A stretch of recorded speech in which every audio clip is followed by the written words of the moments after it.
Hello everyone, welcome back to my channel. আশা করি সবাই খুব ভালো আছো। আজকে দুর্দান্ত ঘটনা দুটো সিলেক্ট করেছি। সবাইকে বলবো একটা করে লাইক, কমেন্ট, শেয়ার অবশ্যই করবে আর পাশে থেকো। অবশ্যই কিন্তু ঘটনাটা আজকে যে দুটো ঘটনা শেয়ার করব, দুটো ঘটনাই কিন্তু বেশ ভয়ঙ্কর। তো সবাইকে বলবো চ্যানেলটাকে সাবস্ক্রাইব করতে কিন্তু একদম ভুলবে না, সাবস্ক্রাইব করে পাশে থেকো। তাহলে চলো আজকে সময় নষ্ট করব না, সোজা আমরা ঘটনার দিকে এগোবো।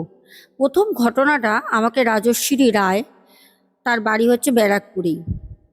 বোন বলে, দিদি ভাই আপনার সাথে দেখা করার ইচ্ছে আমার রইল, কারণ আপনারও বাড়ি ব্যারাকপুরে, আমারও বাড়ি ব্যারাকপুরে। আমি আজকে ব্যারাকপুরেরই একটি বাড়ির ঘটনা আপনার সাথে শেয়ার করব। ঘটনাটা 2007 সালে আমাদের পরিবারের সাথে ঘটে যায়। আসলে ওই সময় দাদার বিয়ে দিতে হতো, তার জন্য আমরা একটি বাড়িতে প্রথমে ভাড়া থাকতাম ব্যারাকপুরের মধ্যেই। তো সেই বাড়িতে যেহেতুনি ঘর কম ছিল, বা আমাদের নিজস্ব কোনো বাড়ি ছিল না ওই সময়, তো আমার দাদার বিয়ে হলে পারে আমাকে ভাড়া বাড়িয়ে নিতে হবে। তো মা বলল যে এই ছোট্ট বাড়িতে দাদার যদি বিয়ে হয় তাহলে পরে বউ এসে কোথায় থাকবে, নতুন বউ। তার জন্য আমার মা একটা বাড়ি দেখা শুরু করলো। তো এখন বিষয়টা হয় কি বলতো, বাড়ি নিজেরা খুঁজলে কিন্তু তুমি বাড়ি পাবে না।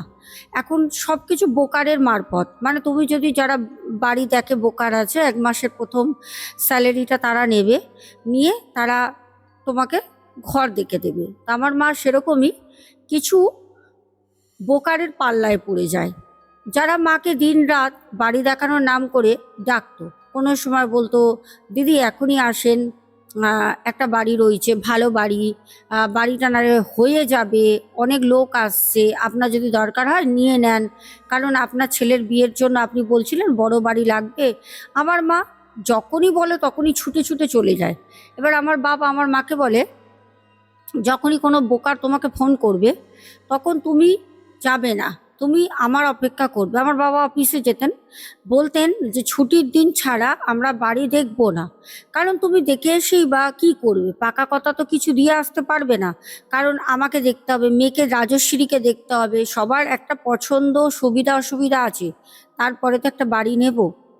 আমার মা বলতো যে দেখে আসি, যদি না পরে পাওয়া যায়। এইদিকে আমার দাদার বিয়ে সব কিছু সেটেলমেন্ট হয়ে গেছে। তো আমরা একটা ব্যারাকপুরে বাড়ি পাই। বাড়িটা বেশ আমাদের বেশ মনের মতোই হয়। প্রথম দিন যেই দিনকে দেখতে যাই, প্রথমে আমার মা একদিনকে দেখে আসেন বাড়িটা। তো সেদিন বাড়ির বাইরে দিয়ে চলে আসেন, কারণ বাড়িওয়ালা বলেন যে ওই ঘরে নাকি চাবি নেই। উনি এসছেন, ওপরে থাকেন, মানে ওই বাড়িতে মালিকও থাকেন না, যার বাড়ি উনি সেদিনকে এসছিলেন, তো উনি নাকি চাবি আনতে ভুলে গেছেন। এইদিকে কিন্তু উনি বাড়ি দেখানোর জন্যই এসছেন বোকারের ডাকে, কিন্তু উনি চাবি আনতে ভুলে গেছেন। তো আমার মা হতাশা হয়, বাড়ি চলে আসে। মা বলল যে তাহলে আমরা একটা কাজ করি, রবিবার দেখে আসি, তাহলে রোববার দিন আমার হাজবেন্ডের অফিস ছুটি থাকে, বাবার কথা বলে। তো তারা তখন বলেন যে হ্যাঁ আপনি তাই করেন, রোববার দিন আসেন। ভালো কথা মতো কাজ। রোববার দিন এই সকাল 10টার দিকে বাবা বাজার করে বাড়ি আসে। আসার পর মাকে বলল যে চলো কোন বাড়ি দেখে এসছো, তড়িঘড়ি করে তো বাড়িটা ঠিক করতে হবে, কারণ এইদিকে তো দাদার বিয়েরও সব কিছু পাকা কথা হয়ে গেছে, সব সব সেটেলমেন্ট। তো বাড়িটার জন্যই আসলে বিয়ের আর অর্ধেক কথাটা এগোচ্ছে না। তো আমরা বাড়িটা দেখতে যাই। বাড়িটা বেশ বাইরে দিয়ে সুন্দর, দোতলা একটা বাড়ি। আর বাড়িটা দোতলা হলে কি হবে, অনেকটা এরিয়া জুড়ে অনেকটা বড় বাড়ি। তো আমরা যাই, যেতে অনেকক্ষণ ওই নিচে দাঁড়িয়ে থাকি, কারণ যার বাড়ি সে তখনও চাবি নিয়ে আসেনি, বোকার আমাদের সাথে দাঁড়িয়ে অনেকটা সময় করে সেই বাড়ির মালিক, যিনি একজন মহিলা, আধা বয়স্ক একজন মহিলা, উনি আসেন। তো এসে আমার মাকে বললেন, আপনারা বাড়ি নেবেন না, আপনি তো সেদিন এসেছিলেন যেদিনকে আমি চাবি আনিনি।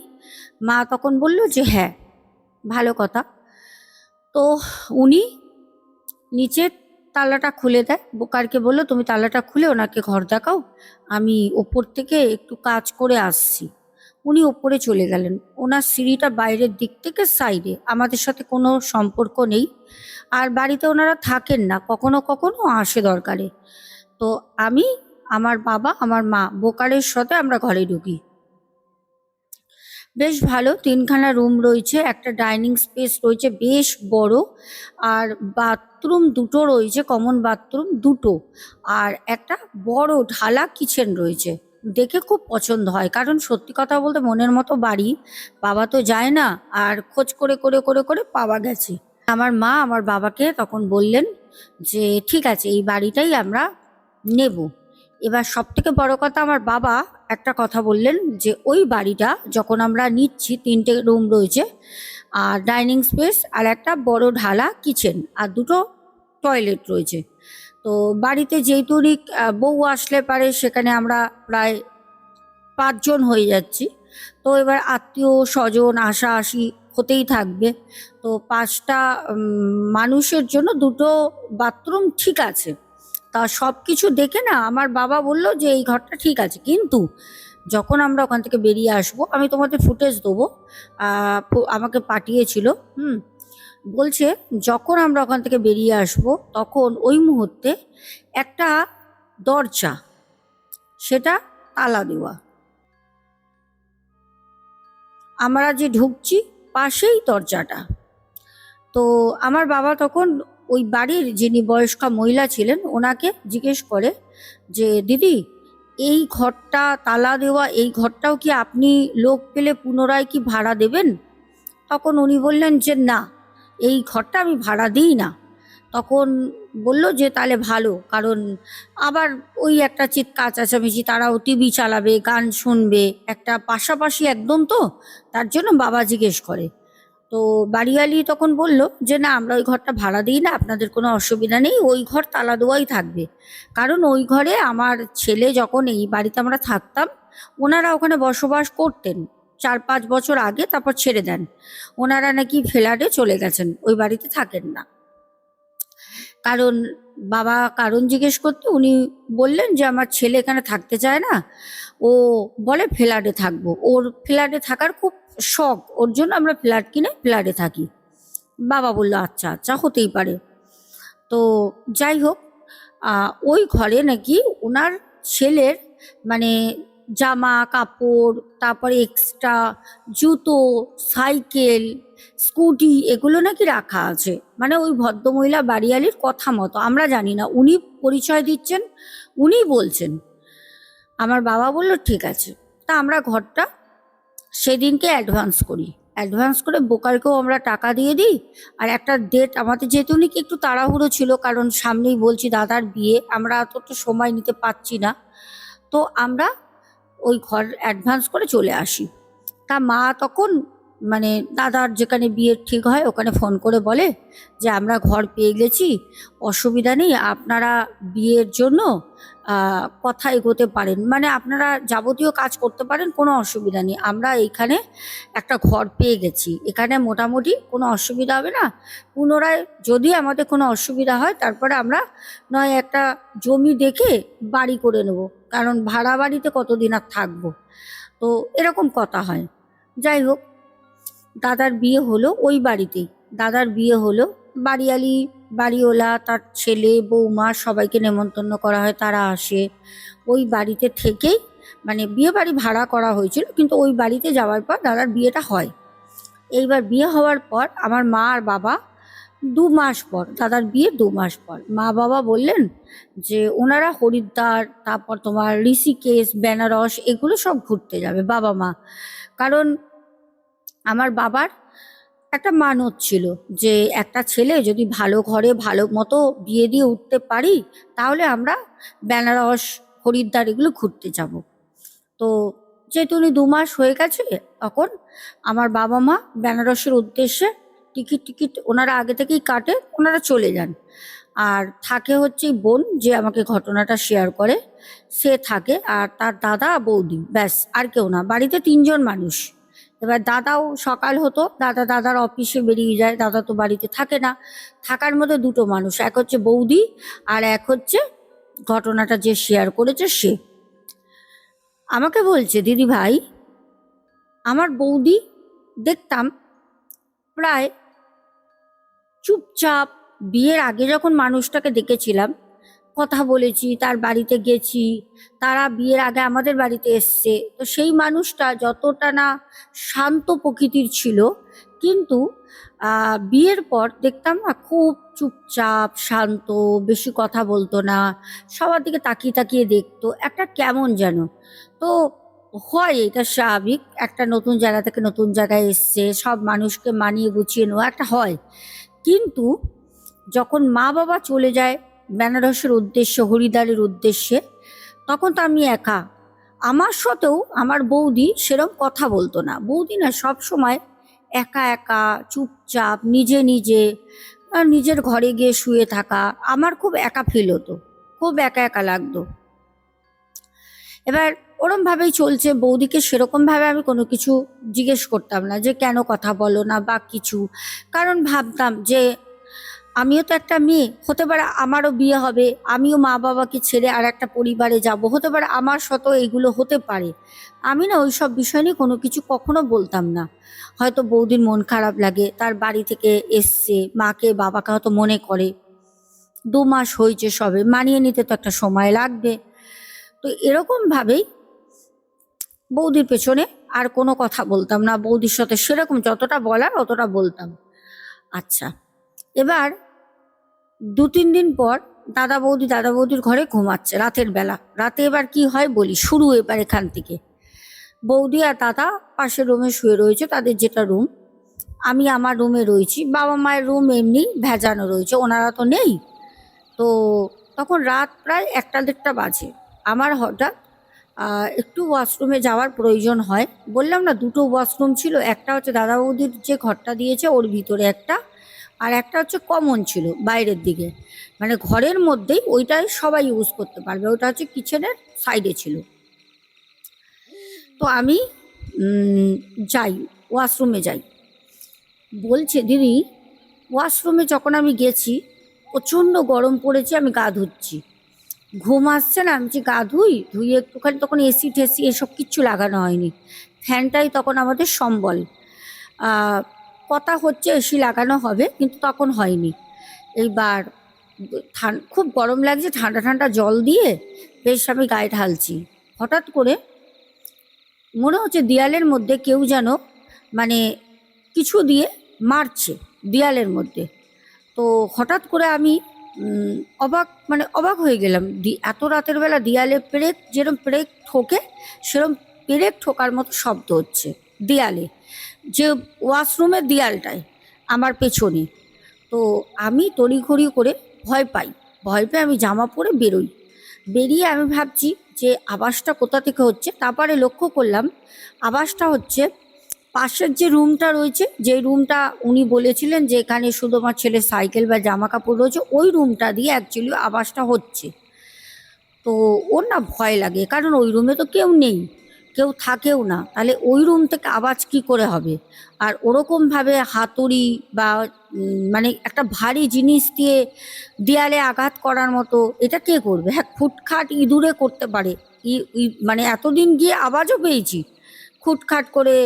তারপরে কিছু টেনে সরসর করে কিছু টেনে নিয়ে আসলে যেরকম প্লাস্টিকের কাগজে একটা আওয়াজ হয়, এরকম আওয়াজ পেতাম, কিন্তু এরকম দেয়ালে কিছু ঠোকার শব্দ এরকম তো পাইনি।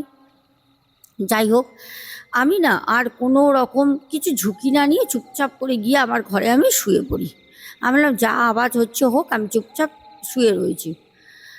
অনেকক্ষণ পর আমার দাদা আর বৌদির গলার শব্দ শুনতে পাচ্ছি, ওনারা কিছু কথা বলছে ডাইনিং প্লেসে দাঁড়িয়ে।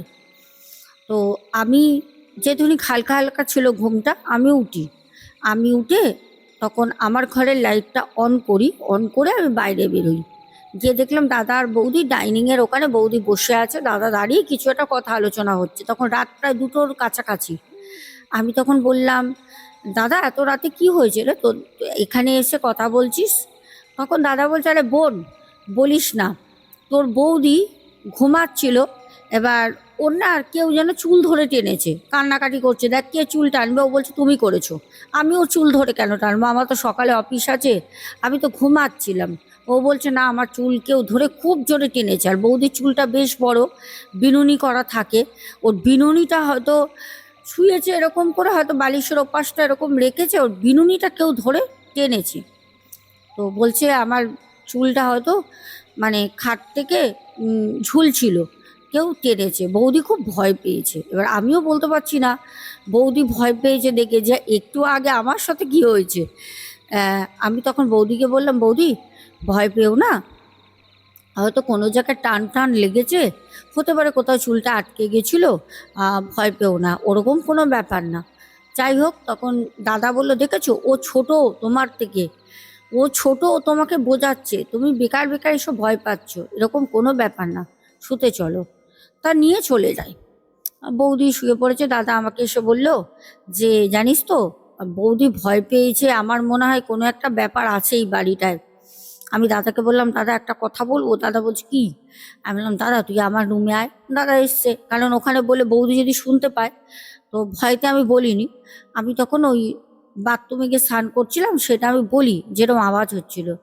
তখন বলছে যে দাঁড়া, আর 2-1 দিন যদি আওয়াজ হয় এরকম, তাহলে পরে বাড়িওয়ালাকে ফোন করতে হবে, বাড়িওয়ালাকে ফোন করে বলতে হবে যে কি বিষয় অ্যাকচুয়ালি।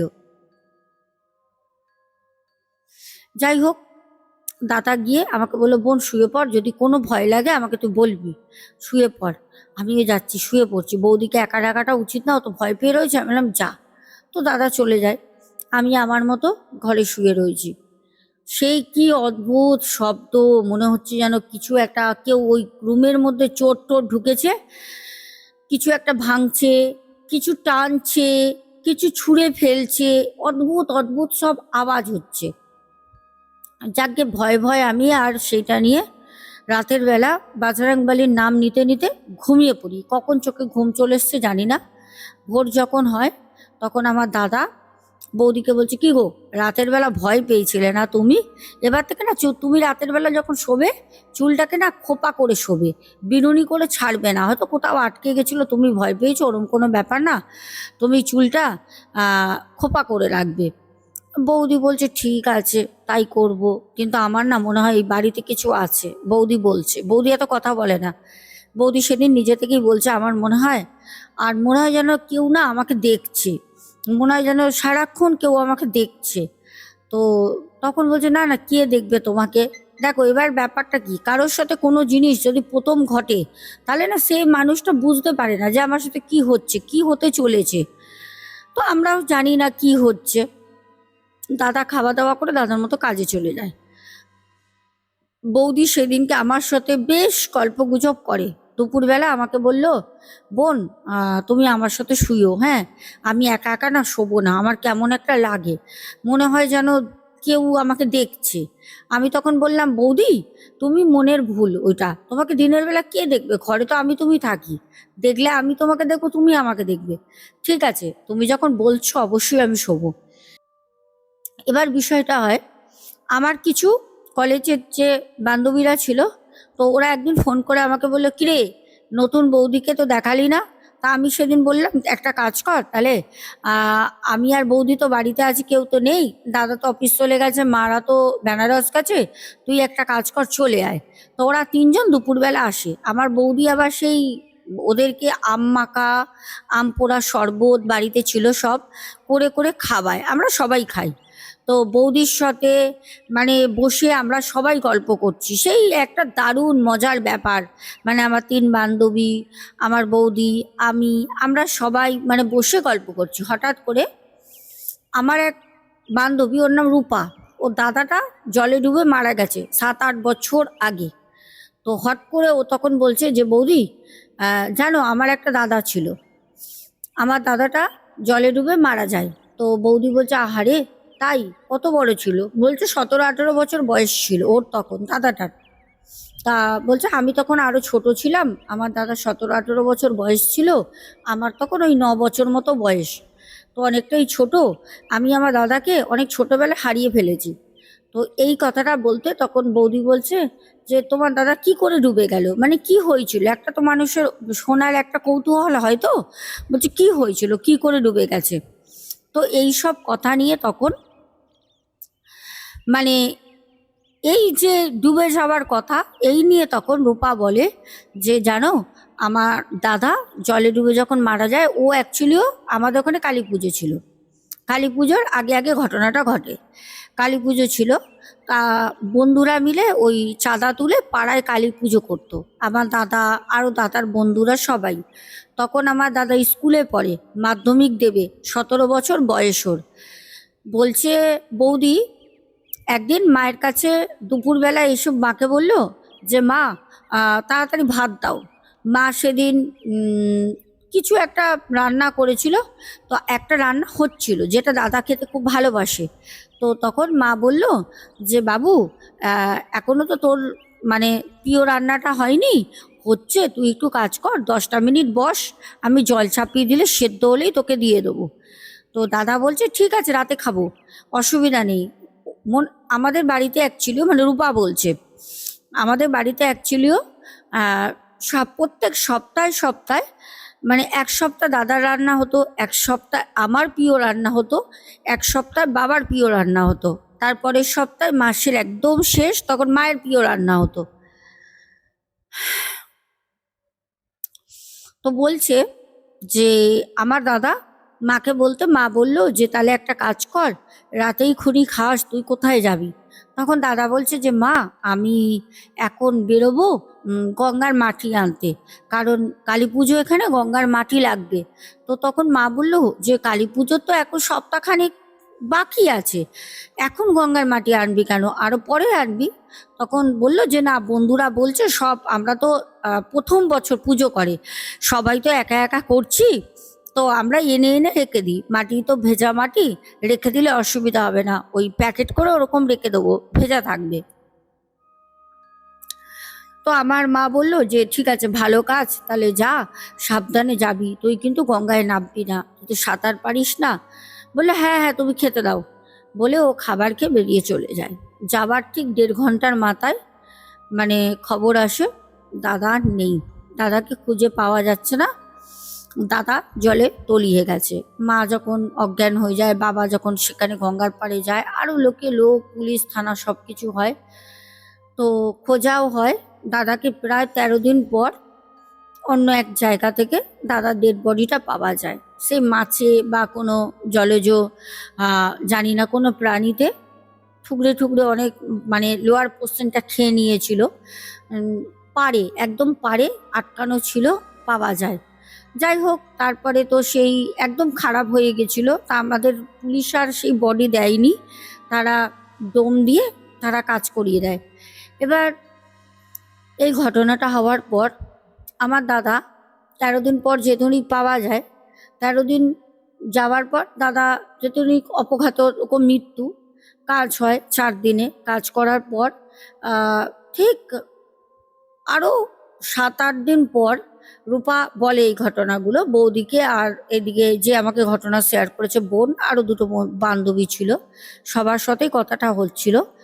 বলছে আমার দাদা ঠিক 17 দিনের মাথায় রাতের বেলা, রূপা বলছে আমি আমার মা বাবার সাথেই শুতাম, আমাদের একটাই ঘর, আর দাদা যখন ছিল দাদা মাটিতে বিছানা করে শুতো, আমাদের তো সেরকম 2-3টে রুম নেই, আমাদের একটাই ঘর। বলছে রাতের বেলা বাইরে দিয়ে আমার দাদা মাকে ডাকছে, ও মা, মা, ও মা, এরকম করে 2বার ডাকে। আমার মা উঠে বুক চাপড়ে চাপড়ে কাঁদছে। আমার মা বলছে আমার রাজু ডাকছে, মানে রাজু বলে ডাকতো ওর ভাইকে, হ্যাঁ বলছে আমার রাজু ডাকছে।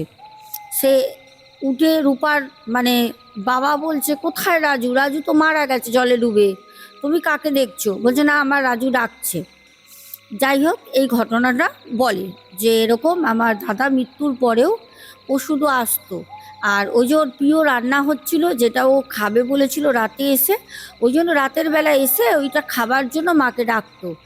তারপরে নাকি ব্রাহ্মণ ট্রাহ্মণ ধরে পুজো পার্বণ করিয়ে যেই খাবারটা ও সেদিন খেতে পারিনি, ওইটা ওর মা রান্না করে রাতের বেলা ওই পুকুর পাড়ে, ওদের বাড়ির সামনে একটা পুকুর আছে, ওখানে দিয়ে আসে।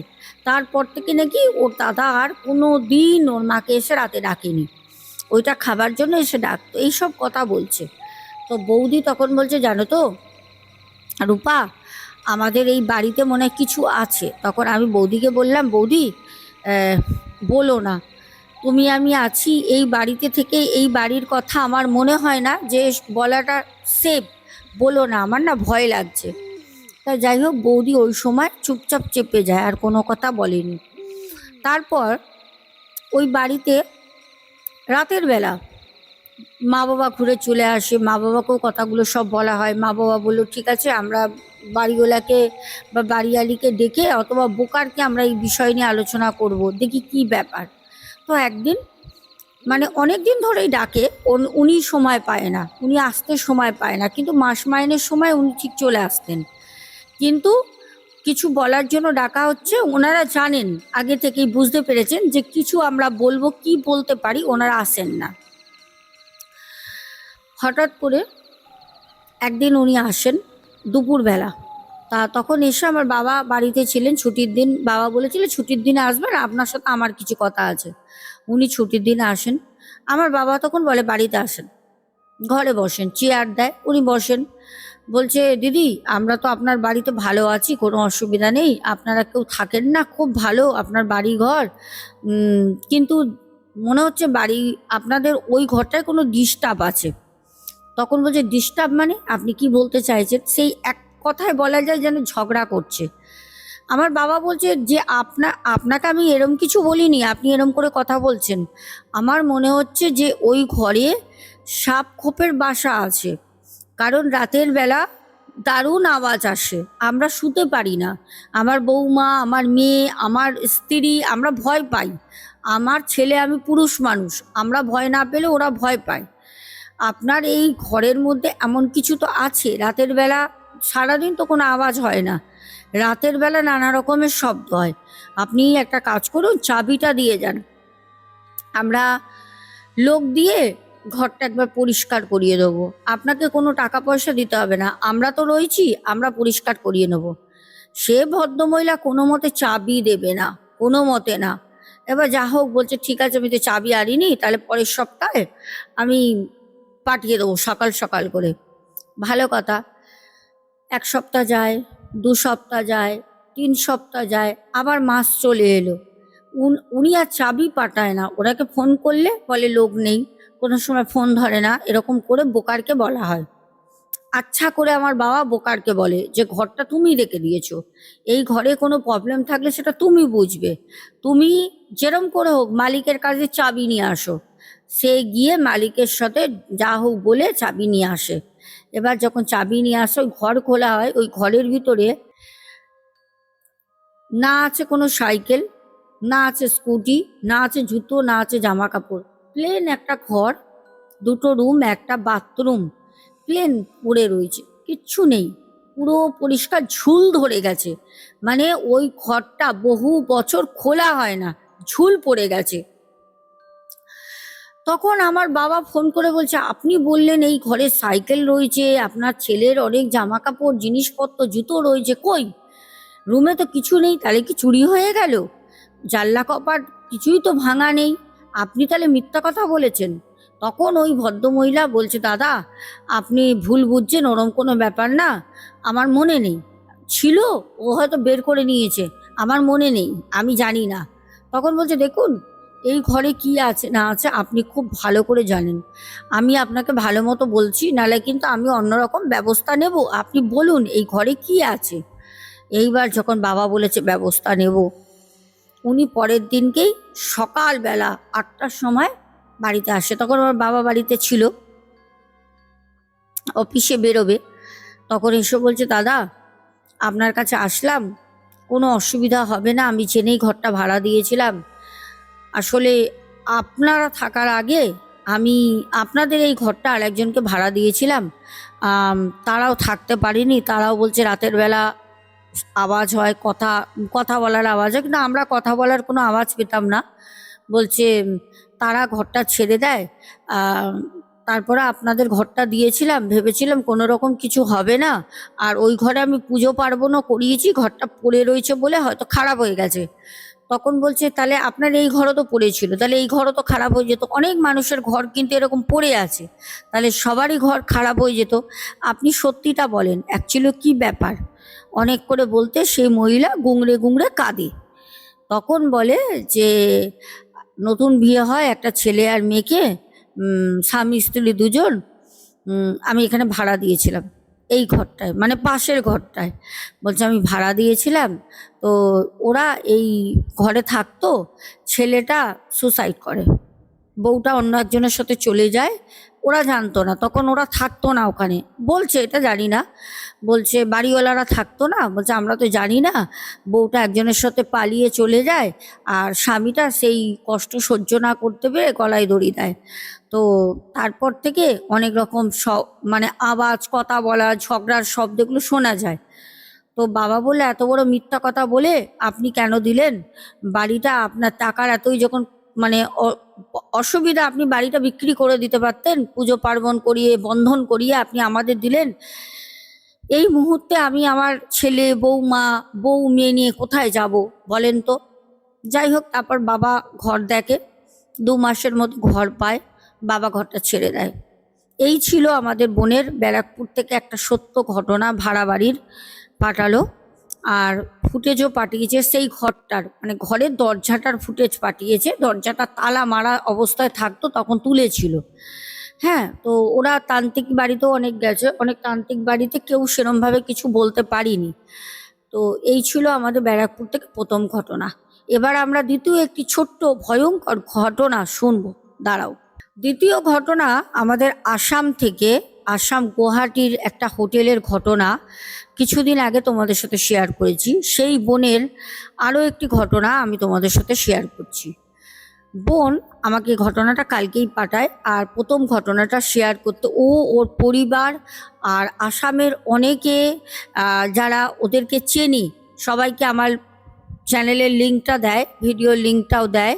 তারা সবাই ঘটনাটা শোনে, সবার খুব ভালো লেগেছে। এবার আমি ঘটনাটা বলি।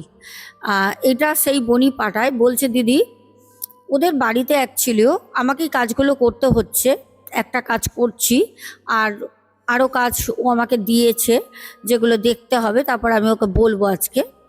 বলছে দিদি আমাদের বাড়িতে কখনো কখনো হঠাৎ হঠাৎ করে খুব সুন্দর গন্ধ বেরোয়, মনে হচ্ছে কেউ সুন্দর ধূপ দিয়েছে, রাতের বেলা সুন্দর ধূপ দিয়েছে। আর মনে হয় যেন খিচুড়ি রান্না হচ্ছে, মানে ঠাকুরের যে খিচুড়ি ভোগ হয় একটা সুন্দর স্মেল বেরোয়, সেরকম খিচুড়ি ভোগ রান্না হচ্ছে, এরকম সুগন্ধ বেরোয়। আবার রাতের বেলায় কখনো কখনো পচা দুর্গন্ধ বার হয়, মানে এত পচা দুর্গন্ধ, মানে তুমি নাক না চেপে, মুখ না চেপে তুমি থাকতে পারবে না, এত পচা দুর্গন্ধ বের হয়। তো বোন আমাকে বলছে যে আমরা বুঝি না অ্যাকচুয়ালি কি আছে। তো আমি ওকে যা বলার বলেছি, বিষয়টা আমি যেই দৈনিক নিয়েছি, আমি ঘটনাটা পরেই শেয়ার করব। তবে কি আছে না আছে, এখন যে ঘটনাটা বোনের সাথে ঘটেছে সেটা বলি। বোন বলছে আমাদের অনেক বড় একটা রুম আছে, যেখানে 3খানা বেড রয়েছে। বলছে আমি একটা বেডে শুয়ে রয়েছি, আর আমার বোন যে বেডটায় শোয়, সেদিনকে বোনের বেডটা বোন শুয়ে রয়েছে, আর তার পাশের যে বেডটা রয়েছে সেটাই হচ্ছে বোনের মেয়ে শুয়ে রয়েছে। তো ওই সময় বলছে রাতের বেলা আমি মানে পরিষ্কার দেখছি, তখন কটা বাজে, 1:30-2টা বাজে, দেখছি মানে হঠাৎ করে ঘুমটা ভেঙে গেল। মশারির বাইরেটা কেউ যেন দাঁড়িয়ে আছে, যার মাথাটা শরীরের থেকে অনেকটা তুলনায় বড়, চুলগুলো কালো কোঁকড়ানো কোঁকড়ানো, দাঁতগুলো এতটাই সাদা, দাঁতগুলো জ্বলছে, এতটা সাদা ধবধবে, পুরো মুখটা পরিষ্কার আমি দেখতে পাচ্ছি, চোখগুলো গোল গোল, নাকটা একটু বোছা টাইপের, মাথাটা পুরো চুল কোঁকড়ানো, মাথাটা মানে মুখমণ্ডলীটা শরীরের তুলনায় বড়, বেশ লম্বা, পুরো গা কালো, কুসকুসে কালো, দাঁতগুলো সাদা। কেউ দাঁড়িয়ে রয়েছে, দাঁড়িয়ে বলছে মশারিটা তোল, আমি তোর সাথে শোবো।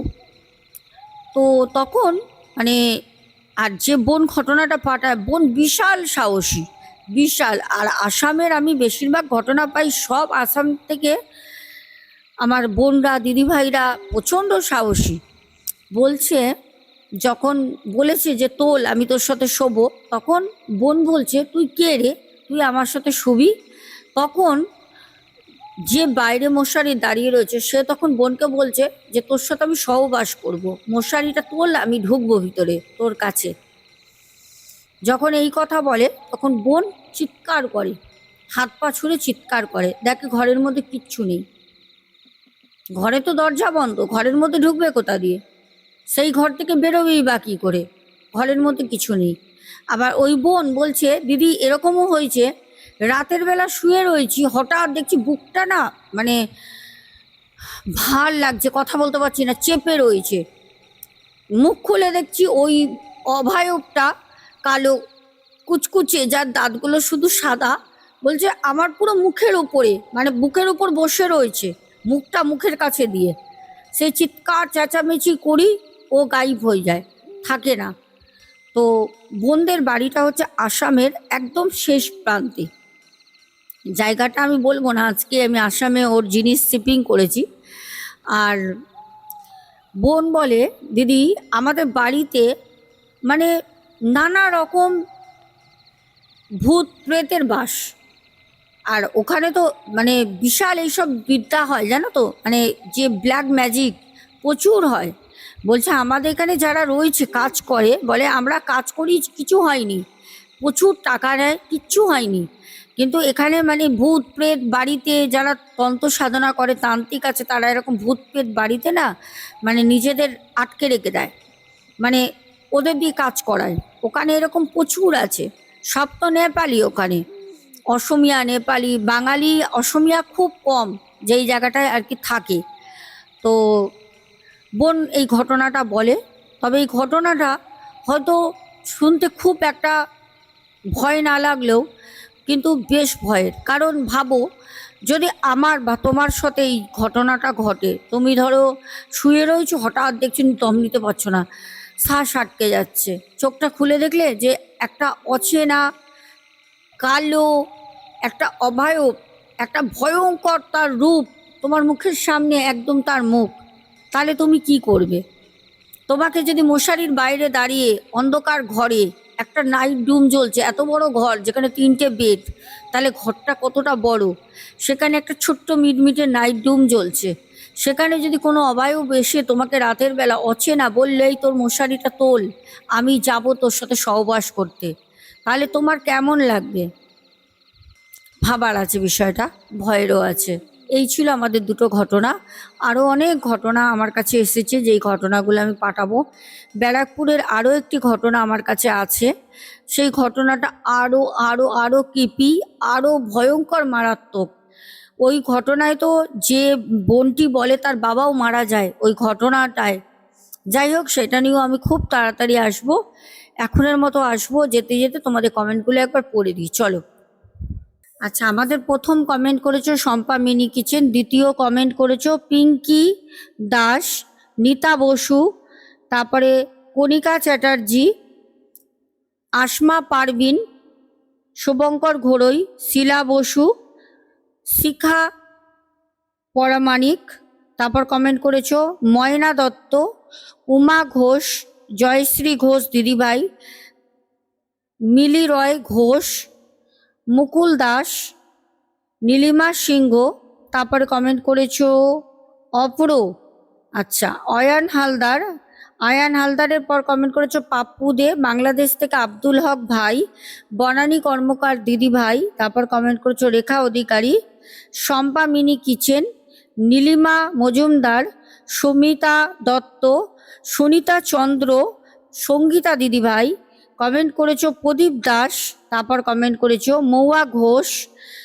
ঈশান ডি গেমিং, তারপরে কমেন্ট করেছো অভিজিৎ নাথ, আচ্ছা ডালি দেবনাথ দিদিভাই, আচ্ছা তারপর কমেন্ট করেছো সারদা সাউ, আচ্ছা তারপরে আমাদের কমেন্ট করেছো রিনা রজক, সৈনী রয়, সুদীপ্ত ব্যানার্জি, স্বাতী ঘোষ, অংশুমান রাহা, হেনা তপাদার দিদিভাই, তারপরে জয় বিশ্বাস, রাজা পাল, তারপর কমেন্ট করেছো কৃষ্ণা ধারা, তারপর কমেন্ট করেছো অনুপ ঘোড়ই, সোনালী মুখার্জি, শম্পা মিনি কিচেন, নীলিমা সিংহ কমেন্ট করেছো, তারপরে লিপিকা বেরা, তারপরে সুপর্ণা মিত্র কমেন্ট করেছো, রূপা দে, মৌমিতা সুর, তারপর কমেন্ট করেছো পিন্টু ঘোষ, উত্তম বড়ুয়া, শ্রাবণী হাজরা, চৈতালি চক্রবর্তী, সিদ্ধার্থ পুরকায়াত, শম্পা মিত্র, তারপর পিঙ্কি দাস, হোয়াইট কিং বনু, তারপর কমেন্ট করেছো লাভলি, সানিয়াল, শিলা বসু, সুমনা ভট্টাচার্যা, অনেকে কমেন্ট করেছো, খুব খুব ভালো লাগছে আমার পড়তে। সমিতা বিশ্বাস, দেবা, তারপর কমেন্ট করেছো দেবশ্রী রয়, তারপরে সুজাতা দাস, সুদীপ রয়, রাজীব জয়সওয়াল, তারপরে পার্থ দাস কমেন্ট করেছো, তারপর কমেন্ট করেছো মনোজ ভট্টাচার্যা, সুমিতা বিশ্বাস, বিউটি, সোমা দাস পরিবার থেকে, আর একদম শেষে কমেন্ট করেছো সন্তুর দুনিয়া থেকে বোন। সবাইকে অনেক অনেক ভালোবাসা রইলো। এখনের মতো আসবো। গরম তো প্রচুর প্রচুর পড়েছে, সাবধানে থাকবে, বেশি বেশি করে জল খাবে, বাইরে গেলে অবশ্যই নিজেদের প্রোটেকশন, ছাতা তো একটা নিয়ে বেরোবেই, যদিও আমি এগুলো কিছু করি না, তবে জলটা আমি ক্যারি করি। শীত গ্রীষ্ম বর্ষা জলই আমার ভরসা। এখনের মতো আসছি, শুভরাত্রি।